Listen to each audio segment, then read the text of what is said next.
ఎవరు రమ్మన్నది నేను నాకు నచ్చి రమ్మన్నాను.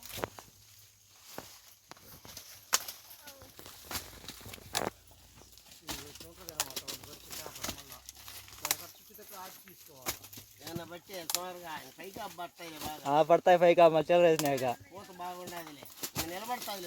భలే ఉండి ఇంకా ఉండిచ్చా పోతే వాళ్ళు ఉండించే ఇంకా అన్న పోతే భలే ఉండి ఇంకా ఉండకూడదు చిల్లర కొట్టి బాధ అమ్మని అమ్మకు పని